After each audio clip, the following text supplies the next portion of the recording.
The year is 8020. I am Captain J.A. Thunderjam of Starship Renovate from planet Arian 5. My crew and I have been on a universal expedition for what feels like light years.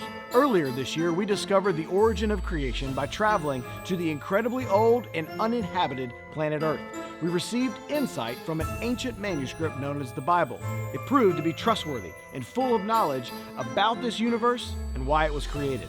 Since then, my crew and I have been eager to know what else the Bible has to say. The crew on this ship is equipped with the best in the universe. Master coder and lead engineer Jaqueline Magellan resides in the control room filled with gadgets that are astronomically impossible for me to pronounce. Our navigation and data droid 2X stores more data in his tiny tin than there are stars in the galaxy.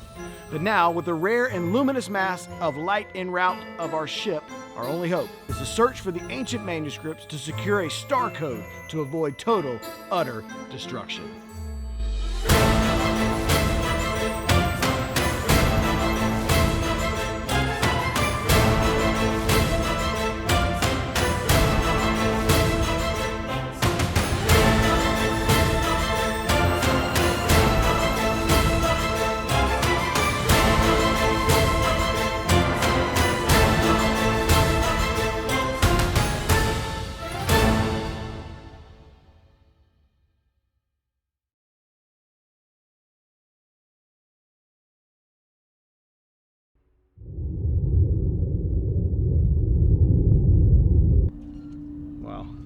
As of 1303 today, Starship Renovate has encountered a bright shining object. It's a star, but it's moving.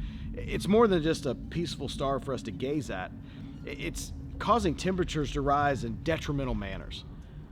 Checking in now with lead engineer Jaqueline Magellan to give me a report on the ship. Jaqueline, are you there? Hey, Captain. So far we've seen no damage to the control room or my gadgets, but the temperature gauge is definitely rising as this massive ball of light approaches. Whew, okay. Where did I put those extra fans? Hang in there, kid. 2X and I are gonna do some research and figure out what we can find out on this star. Over and out. So we know that this is some sort of star, but which star it is, we have no clue. Correction, Captain. You have no clue. I, in fact, have all the clues. Well then, what are you waiting for? Tell us the data that you have. For Jupiter's sake, Captain, you know what I'm waiting for. Please tell us what data you have.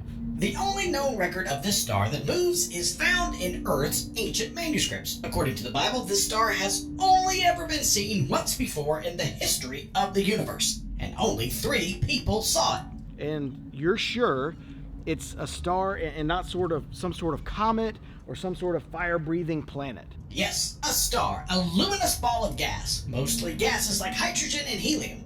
Unlike your gas, Captain, which consists mainly of microwavable tacos and cheese.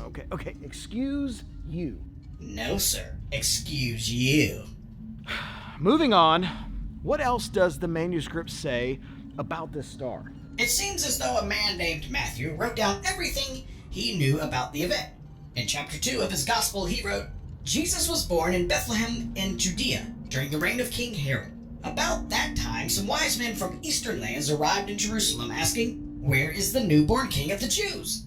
We saw his star as it rose, and we have come to worship him." Interesting. So this star belongs to a king? Correct. The star appeared as a sign that a new king was born on earth. The text says King Herod called for a private meeting with the wise men, and he learned from them the time when the star first appeared. Then he told them, "Go to Bethlehem and search carefully for the child." The star they had seen in the east guided them to Bethlehem. It went ahead of them and stopped over the place where the child was. When they saw the star, they were filled with joy. They entered the house and saw the child with his mother Mary, and they bowed down and worshipped him. All that seemed to have happened after the king was born. We need to know more about the birth of the king, when this star first appeared. I mean, what happened before the wise men got there? 2X, read on. Say please. Please. Say please. Please. Say please. Say Please! please. Say please. Say Captain, please. Captain, this is an emergency. Thank you, Jaqueline. Yes, what's the emergency? What are your systems seeming to indicate? What's wrong, and why is it 2X working? It appears the star has emitted solar flares and immense heat that are interfering with the ship's radio waves. If we don't secure a star code, our connection with the other ships and 2X's ability to transcend any information is going to be kaput, which means the ship will be kaput, which means we will be kaput, which I don't want to be kaput. Okay, Jaqueline, Magellan, stay calm. Okay, stay calm. The star gave King Herod a reason to fear because it meant a new king was coming, aka competition. And now it's giving us a reason to fear because it's ruining our ship, aka kaputness. You get it? Right, but the wise men weren't afraid of this star. What? Why not? I'm not sure, but according to the manuscript, they saw the star and were filled with joy. This newborn king, the one this star belongs to, was worthy of their worship. But why? I just don't know yet. Well, we better find out. I could use their secret to being joyful and unafraid right now.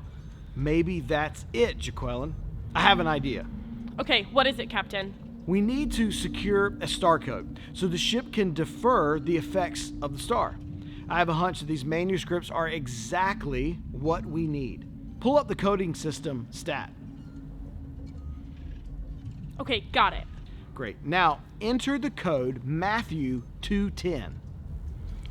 Matthew 2:10. Star code accepted.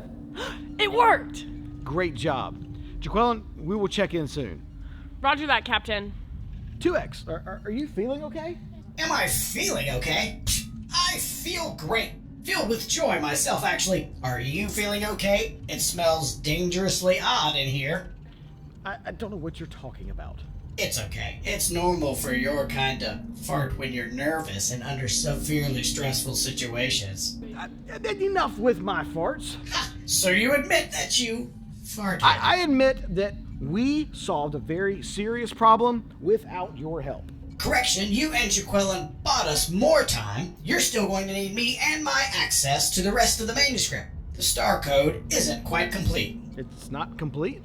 Jaqueline, Yes, Captain? prepare for another star code entry. We have not yet completed our mission. Roger that. Be in touch soon. Over and out. 2X, why were the wise men filled with so much joy? What does the manuscript say about joy? Joy, joyful, or rejoice is mentioned 430 times in the Bible. In Psalm 16:11, a man named David writes a song to God and says, "You make known to me the path of your life. In your presence there is fullness of joy." In the presence of God, there is joy, the fullness of joy. Perhaps that is why the wise men were filled with joy when they saw the star, because it had something to do with the presence of God. God being involved, God being there. That's it. They were joyful because they were close to God. That's something miraculous. Something miraculous indeed, Captain. Great work today, 2X. You know, we couldn't have done it. Oh, I know.